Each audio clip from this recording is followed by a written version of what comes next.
एक महत्त्वाची बातमी, चंद्रपूरमध्ये भाजप उमेदवाराकडून मतदारांना पैशांचं आमिष दिल्याचा काँग्रेसने आरोप केलाय। भाजप उमेदवाराचे वडील पैसे वाटप करत असल्याचा आरोप आहे। अमोल चिल्लावारांचे वडील पांडुरंग चिल्लावार पैसे वाटत असल्याचा आरोप आहे। भाजपच्या उमेदवाराच्या घरातून पैसे वाटतानाचा व्हिडिओ आता व्हायरल झालेला आहे।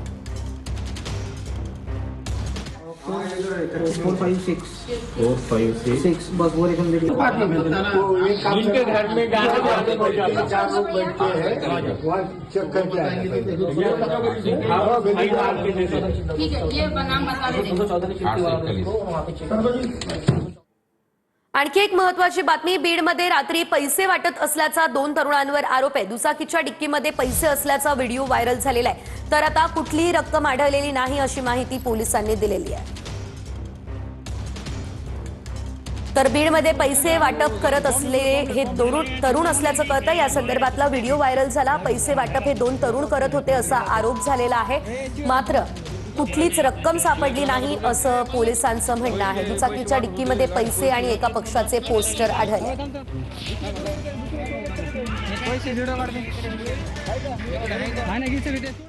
बुलढाण्यातील खामगावमध्ये पैसे वाटल्याचा आरोप आहे। प्रभाग क्रमांक 7 मधून 50,000ची रोकड जप्त करण्यात आलेली आहे। निवडणूक आयोगाच्या भरारी पथकानं आता ही कारवाई केली असल्याचं पाहायला मिळतंय।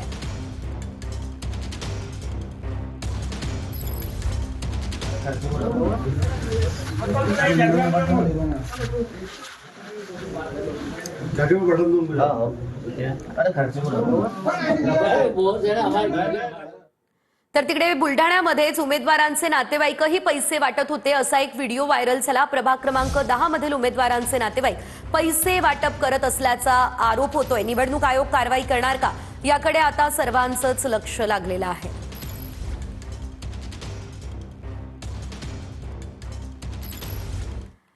तिकडे धुळ्यात मतदान प्रक्रियेदरम्यान 49,000ची रोकड जप्त करण्यात आलेली आहे। एका उमेदवाराच्या प्रतिनिधीकडून पैसे पकडल्याची माहिती मिळते।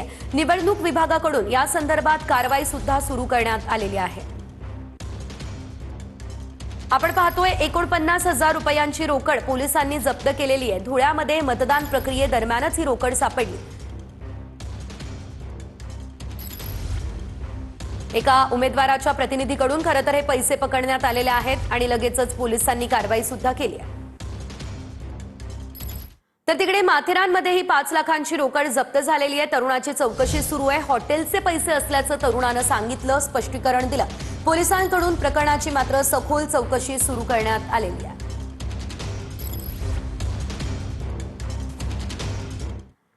आणि यानंतरची पुढची बातमी अकोलामधून आहे। तर अकोटमध्ये भाजपकडून पैसे वाटले जात आहे असा आरोप विरोधकांनी केलेला आहे। पैसे वाटपाच्या संशयावरून भाजप आणि इतर उमेदवारांच्या प्रतिनिधींमध्ये वाद झालाय। या वादाचं रूपांतर मात्र हाणामारीमध्ये झालं आणि त्यानंतर पोलिसांनी हस्तक्षेप केलेला आहे। बस स्थानकासमोरील नगरपरिषद उर्दू शाळा मतदान केंद्राबाहेर हा संपूर्ण प्रकार घडला। 2 गटांमध्ये राडा झाला आणि त्यानंतर पोलिसांनी हस्तक्षेप केलेला आहे।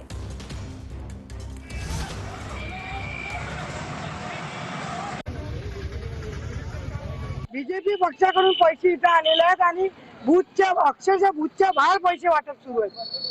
आणि तेव्हा इथे मारामारी झाली, तेव्हा पोलीस फोर्स आली। आणि दुसरी गोष्ट एक इथे घडत आहे की आतमध्ये जाऊन हाताने बटन दाबणं सुरू आहे। कारण की बूथ मध्ये कोणी आतमध्ये चाललं, कोणी बूथच्या समोर कोणी पैसा वाटतो काय, इथं पैसे वाटप सुरू आहेत। दुसरी गोष्ट आतमध्ये जाऊन बटन दाबणं सुरू आहे। हा प्रकार अकोटमध्ये घडत आहे।